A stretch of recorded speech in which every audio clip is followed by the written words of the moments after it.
नमस्कार, India voice देख रहे हैं आप। मैं हूं आपके साथ रिया डंगवाल। बुलेटिन की शुरुआत करेंगे बड़ी खबर के साथ। सबसे पहले बात कर लेते हैं यूपी की सियासत से जुड़ी बड़ी खबर की।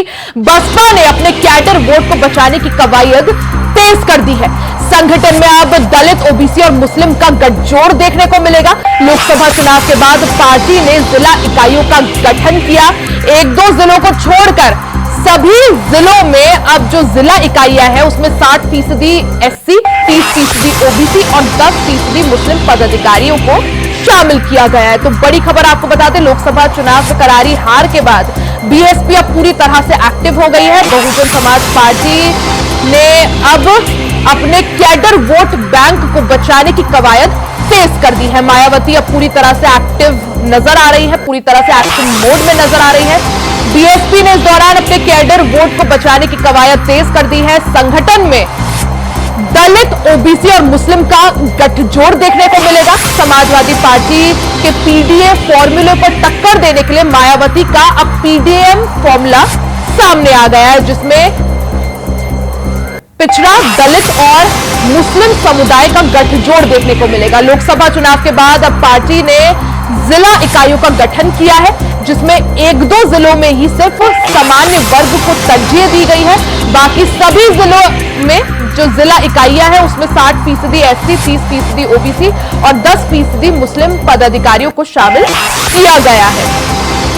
जिस तरह से लोकसभा चुनाव में उत्तर प्रदेश की 80 सीटों में से बसपा अब की बार एक भी सीट नहीं जीत पाई।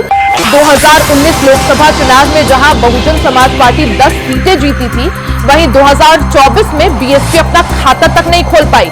इसी को देखते हुए अब अपने कैडर वोट, अपने कोर वोटर्स को बचाने के लिए, अपने कोर वोटर्स को फिर से अपने साथ जोड़ने के लिए मायावती ने तैयारियां तेज कर दी है। मंथन का दौर शुरू हो गया। नई रणनीति बनाने की कवायद तेज हो गई है। मायावती अब पूरी तरह से एक्टिव नजर आ रही है। इस दौरान नेशनल कोऑर्डिनेटर आकाश आनंद को भी बड़ी जिम्मेदारी मायावती ने सौंपी है। आपको बता दें कि बीएसपी ने अपने कैडर वोट को बचाने की कवायद तेज कर दी है। जिस तरह से 2024 लोकसभा चुनाव में जो दलित वोट बैंक था मायावती का, वो अब की बार पूरी तरह से समाजवादी पार्टी की तरफ शिफ्ट हो गया। फिर से उस वोट बैंक को अपने पाले में करने के लिए मायावती ने नई रणनीति बनाना शुरू कर दिया है। वहीं उन्नाव में डबल डेकर बस और कंटेनर दुर्घटना में हुई मौत पर यूपी सरकार के परिवहन मंत्री दयाशंकर सिंह का बयान सामने आया है। मंत्री जी ने मामले में दुख जताते हुए कहा कि इस गाड़ी का फिटनेस नहीं था, परमिट फेल हो चुका था, पॉल्यूशन फेल हो चुका था और फिर भी ये गाड़ी चल रही थी। कई बार चालान किया गया था, फिर भी चल रही थी। इसका मालिक अवैध गाड़ी चलाने के लिए हैबिचुअल हो गया है, इसलिए इस बार ड्राइवर ही नहीं बल्कि मालिक पर भी कार्रवाई हो रही है। मालिक के ऊपर मुकदमा दर्ज किया गया है और ये गाड़ी महोबा से रजिस्टर्ड कराई गई थी। ये बिहार से दिल्ली जाती थी और भोर में ये लोग चलाते थे जब अधिकारी रोड पर नहीं रहते थे। जिस जिले से ये गाड़ी क्रॉस की, उस जिले के सभी अधिकारियों को हमने नोटिस जारी किया है कि जवाब दें कि ये गाड़ी कब से चल रही थी। टोल टैक्स से कैमरे की रिकॉर्डिंग भी मंगवाई गई है कि ये गाड़ी कब कब क्रॉस की है। यदि ये गाड़ी बार बार चली है तो हम उन अधिकारियों पर भी कार्रवाई करेंगे।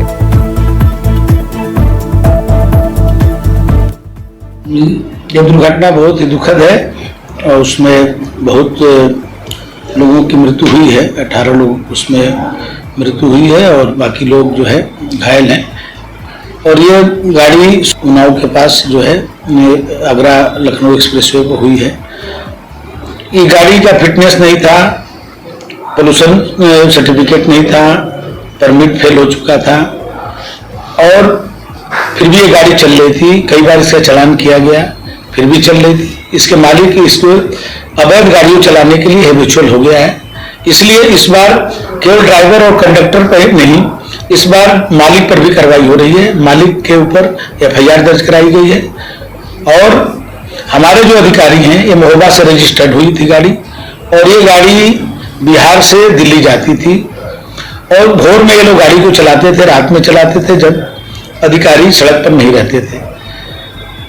तो उसके बाद फिर भी हमने ये सभी अधिकारियों को जिस जिले से ये गाड़ी क्रॉस की है उस सभी अधिकारियों पर मैं 100 का नोटिस जारी कराया हूँ कि वो जवाब दें कि गाड़ी कब से चल रही थी। जो हमारे टोल हैं, टोल से मैं कैमरे के रिकॉर्डिंग मंगा रहा हूँ कि गाड़ी कितनी बार चली है। यदि ये बार बार वहाँ चली है और हमारे अधिकारी उस पर कार्रवाई नहीं किए हैं तो उन पर भी हम सख्त कार्रवाई करेंगे। लगातार हो रही बारिश से यमुना का जलस्तर बढ़ने लगा है। जलस्तर बढ़ने से डूब क्षेत्र में खतरा बढ़ने लगा है। ऐसे में पुलिस प्रशासन की तरफ से लोगों को नोटिस और लाउडस्पीकर से अलर्ट किया जा रहा है। नोएडा में यमुना में स्थित हजारों फार्म हाउस को भी पुलिस ने नोटिस जारी किया है। दरअसल मौसम विभाग की तरफ से अलर्ट जारी किया गया है, जिस पर प्रशासन ने लोगों से पशुओं और उनका जो सामान है उसको सुरक्षित जगह पर ले जाने की अपील की है। बता दें कि पिछले साल भी यमुना का जलस्तर बढ़ने से लोगों को भारी नुकसान हुआ था।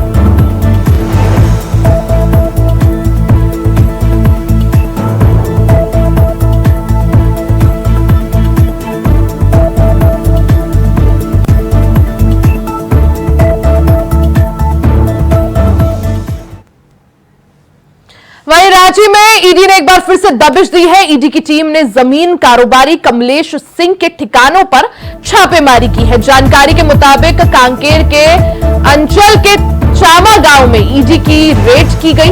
आपको बता दें कि ईडी जमीन कारोबारियों के यहां लगातार दबिश दे रही है। इसके पहले कमलेश सिंह को पूछताछ के लिए 12 जुलाई को बुलाया गया था। बता दें कि अब तक ईडी ने जो भी समन जारी किया है उसमें से किसी भी समन पर कमलेश सिंह ईडी के सामने हाजिर नहीं हुआ। गौरतलब है कि पिछली बार ईडी ने कमलेश के घर से 1 करोड़ के नकदी और 100 राउंड जिंदा कारतूस बरामद किए थे।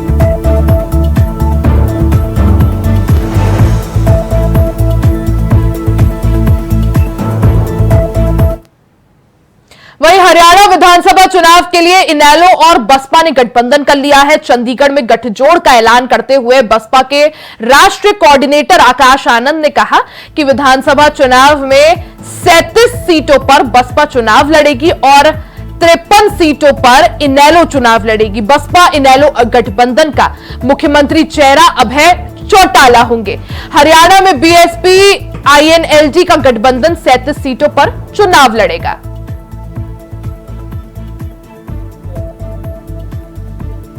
तो आपको बता दें कि हरियाणा में बसपा और इनेलो का गठबंधन जो है वो यहां पर फिक्स हो गया है।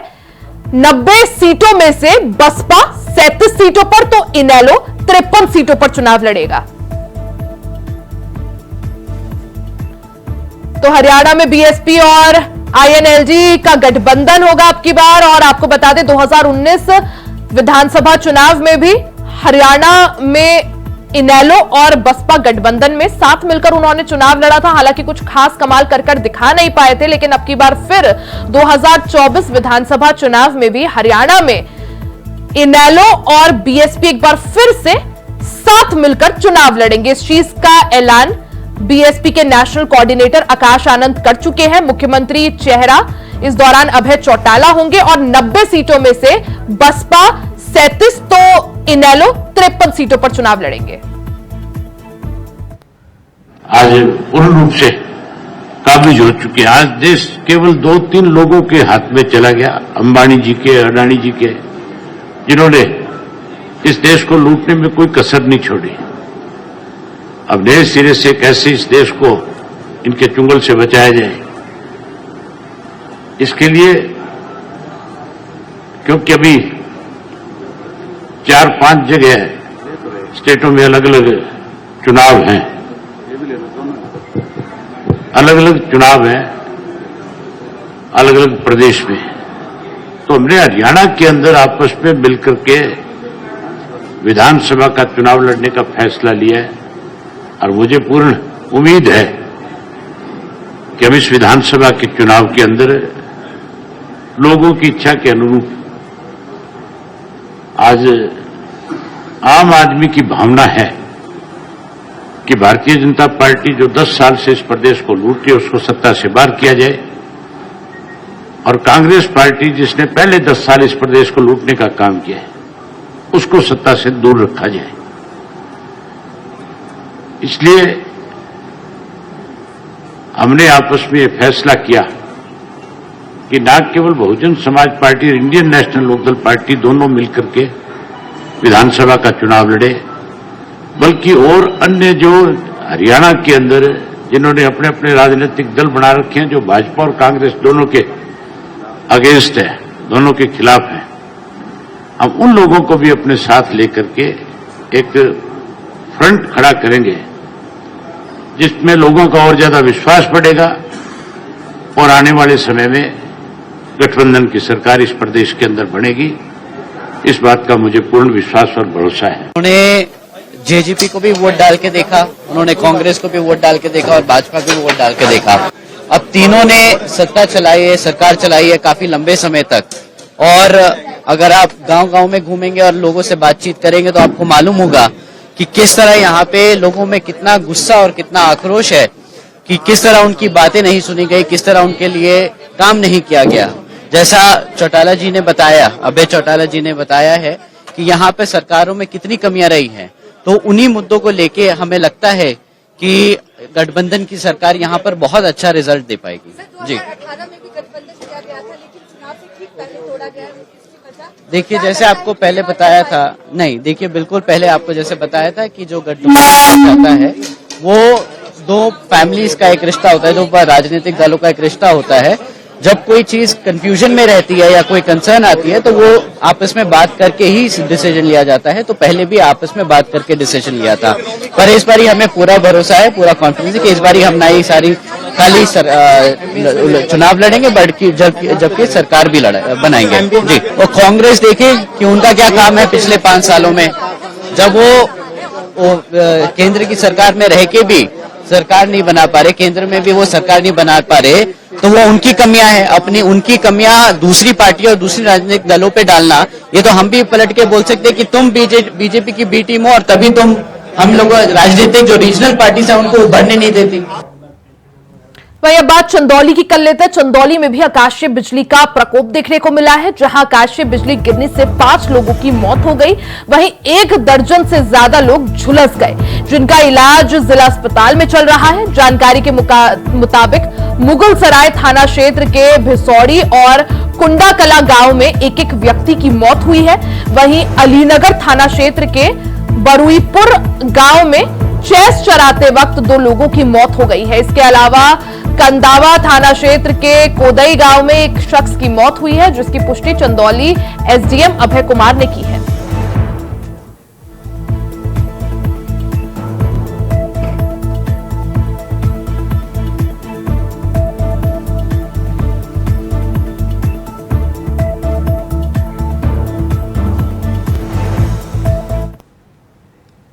खबरों का सिलसिला जारी रहेगा या रुकेंगे एक छोटे से ब्रेक के लिए, जल्द वापस लौटेंगे, कहीं जाइएगा नहीं। ब्रेक के बाद एक बार फिर से आपका स्वागत है। खबरों में आगे बढ़ते हैं। सुबह सपा अध्यक्ष ओम प्रकाश राजभर का बयान सामने आया है।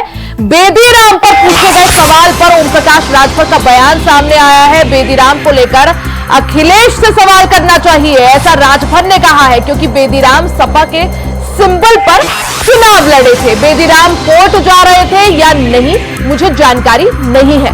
पेपर लीक मामले को लेकर लगातार बेदी राम पर सवाल उठ रहे हैं। आपको बता दें कि ओम प्रकाश राजभर का इस दौरान बयान सामने आया है। सुपर सपा अध्यक्ष ओम प्रकाश राजभर ने साफ तौर पर कहा है कि बेदी राम से जुड़े पेपर लीक के मामले में जो सवाल उठ रहे हैं वो बेदी राम को लेकर अखिलेश यादव से करने चाहिए, क्योंकि बेदी राम ने सपा के सिंबल पर चुनाव लड़ा था।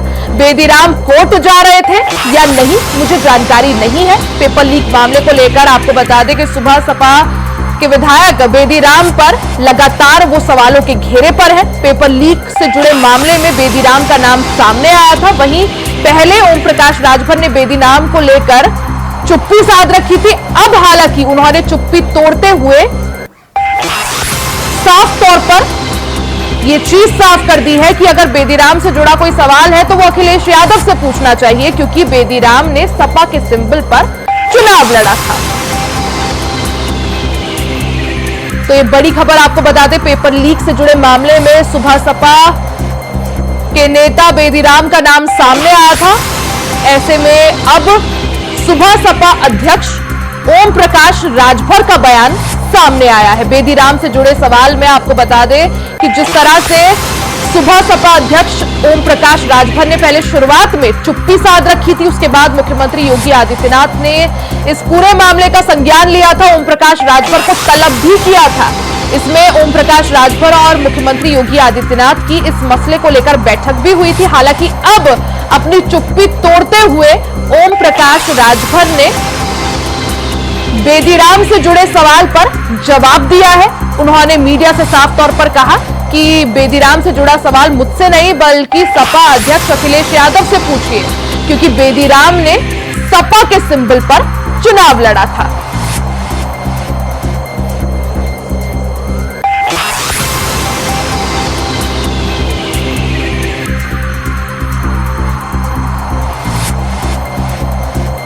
तो सुबह सपा अध्यक्ष ओम प्रकाश राजभर ने बेदीराम से जुड़े सवाल पर अब अपनी चुप्पी तोड़ दी है। आपको बता दें कि बेदीराम सुबह सपा के विधायक हैं, जिन्होंने पेपर लीक से जुड़े मामले में इनका नाम सामने आया था, जिसके बाद इनकी मुश्किलें बढ़ती हुई दिखाई दे रही है। पेपर लीक से जुड़े मामले में बेदीराम के खिलाफ एफआईआर भी दर्ज हुई है। हालांकि अब इस मामले पर सुबह सपा अध्यक्ष ओम प्रकाश राजभर ने अपनी चुप्पी तोड़ दी है। आपको बता दें कि बेदीराम का नाम सबसे पहले पेपर लीक मामले से जुड़े मामले में सामने आया था। हालांकि सुबह सपा अध्यक्ष ओम प्रकाश राजभर पहले इस मामले में चुप्पी साधे हुए रहे।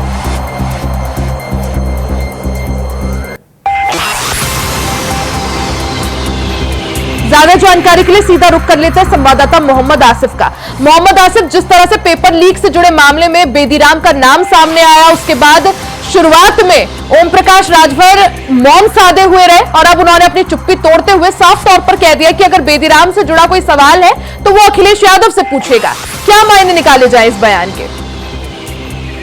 जिस तरह से कैबिनेट मंत्री ओम प्रकाश राजभर ने एक तरह से समाजवादी पार्टी पर बड़ा हमला बोला है बेदीराम के मामले को लेकर, लेकिन बात करें बेदीराम के मुकदमों की तो बेदीराम पर राजस्थान, यूपी समेत कई राज्यों में पेपर लीक के 9 मामले दर्ज हैं और उनका यह वीडियो पिछले दिनों वायरल हुआ था। लेकिन अगर बात करें ओम प्रकाश राजभर के बेदीराम से कनेक्शन के, तो एक वीडियो ओम प्रकाश राजभर का भी सामने आया था जिसमें वह बेदीराम की तारीफ करते देखे जा रहे थे और वह जो है बेरोजगारों का मसीहा भी बताते देखे गए। तो इस वीडियो से कहीं न कहीं बेदीराम और ओम प्रकाश राजभर के गहरे रिश्ते होने के प्रमाण मिले थे।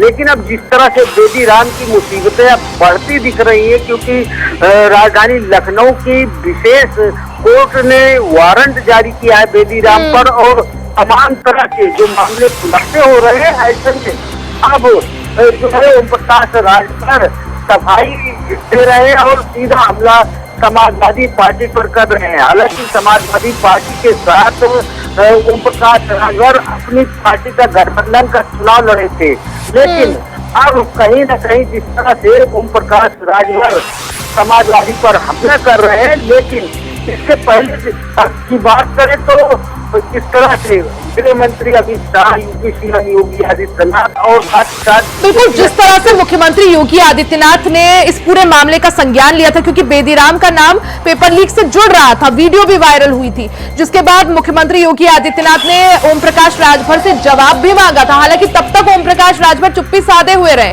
अब जब मामला और ज्यादा तूल पकड़ता जा रहा है, अब ओम प्रकाश राजभर ने चुप्पी तोड़ी भी तो सीधा पेपर लीक से जोड़ दिया अखिलेश यादव को। किस तरह से इसे देखें और यहाँ पर आगे इस मामले में किस तरह से और किसकी मुश्किलें बढ़ती हुई?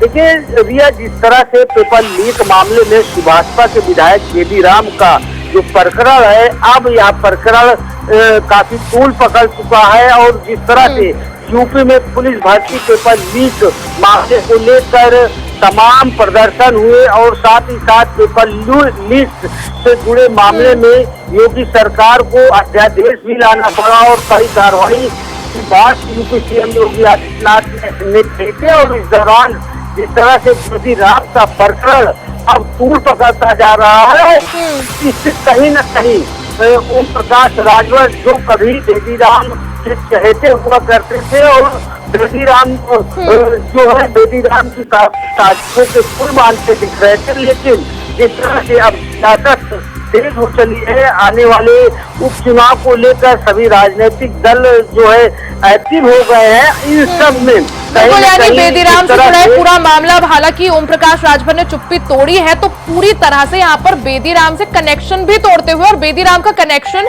अखिलेश यादव से जोड़ते हुए ओम प्रकाश राजभर दिखाई दिया। अब किस तरह से सियासत इससे गर्माती है, उस पर सभी की निगाहें। मोहम्मद आसिफ, बहुत बहुत शुक्रिया आपका।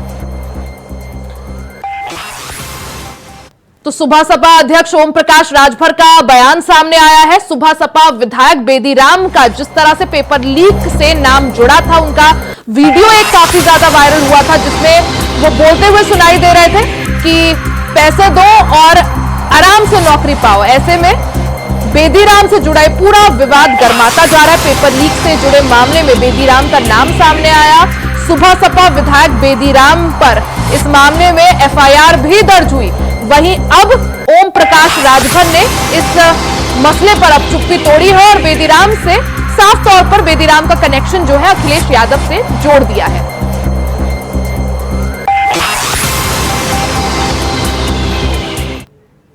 तो सीधे आपको बलरामपुर लिए चलते हैं, जहां मुख्यमंत्री योगी आदित्यनाथ लाइव है। जो नदी के बीच में फंस गए थे, अचानक बाढ़ के कारण रात्रि में रेस्क्यू करके उन्हें पीएससी की फ्लड यूनिट ने वहां से सुरक्षित बाहर निकालने में सफलता प्राप्त की। ऐसे ही अन्य जगहों पर भी। बलरामपुर जिले की जब हम बात करते हैं तो एक बड़ी आबादी यहां पर इससे प्रभावित है। स्वयं बलरामपुर कस्बे में भी पानी घुस गया। लगभग 4 से 5 दर्जन गांव ऐसे हैं जो बाढ़ से प्रभावित हैं। आवागमन बहुत सारे गांवों का बंद सा हो गया। मुख्य मार्ग बाधित हो गए। जनजीवन प्रभावित हुआ। सरकार ने पहले से ही प्रशासन को इसके बारे में निर्देशित किया था कि पहले से ही हम नौकाओं की व्यवस्था करके रखें। जो प्रभावित परिवार हों, जिनके घर के अंदर पानी घुस जाए, उनको फूड पैकेट उपलब्ध करवाएं। राहत पैकेट भी उन्हें उपलब्ध करवाने की व्यवस्था करें और साथ साथ अन्य सामग्री जो भी एक घर के लिए आवश्यक है वह सभी करने के साथ साथ मेडिकल की व्यवस्था भी, क्योंकि बरसात के समय तमाम ऐसी बीमारियां होती हैं जो स्किन से संबंधित होती हैं, जल जनित होती हैं और पानी निकलने के बाद भी मच्छर आदि के प्रकोप के कारण कुछ बीमारियां होने की संभावना होती है। इन सब की सावधानी हमें प्रारंभ से ही करनी होगी।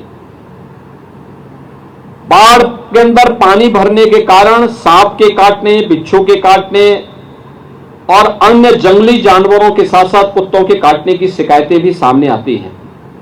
तो इसके लिए एंटी स्नेक वेनम और एंटी रेबीज के वैक्सीन भी जगह जगह हॉस्पिटल में रखवाने के लिए पहले से निर्देशित किए गए। बाढ़ राहत सामग्री को समय पे टेंडर करके पीड़ित परिवारों को, प्रभावित परिवारों को उपलब्ध करवाने के निर्देश दिए गए और यह भी व्यवस्था की गई थी कि अगर जनधन की हानि होती है तो जनहानि पर आपदा राहत कोष से 4 लाख रुपए की सहायता परिवारजनों को तत्काल उपलब्ध करवा दें। पशु हानि पर भी अनुमन्य सहायता उस सब पीड़ित परिवार को तत्काल उपलब्ध करवाने की व्यवस्था करवा दें।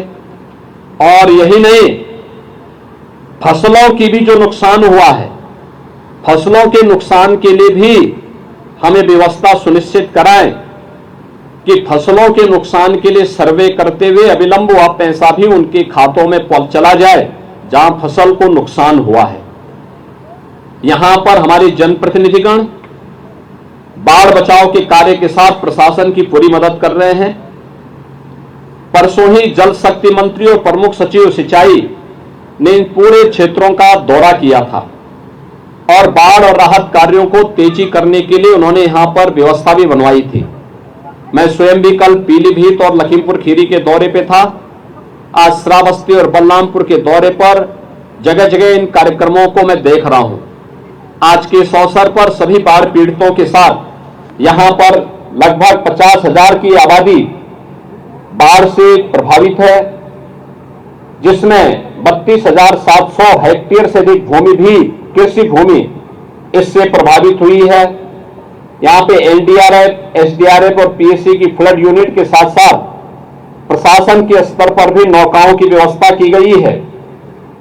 लंच पैकेट, खाद्यान्न पैकेट, ये सब उपलब्ध कराई जा रही है। जनहानि पर अभी 2 परिवारों को हम लोगों ने यहां पर चेक वितरित किए। पशु हानि पर भी। तो आप बलरामपुर से मुख्यमंत्री योगी आदित्यनाथ को सुन रहे थे। इसी के साथ इस बुलेटिन में फिलहाल के लिए सिर्फ इतना ही। खबरों का सिलसिला जारी रहेगा, बने रहे हमारे साथ।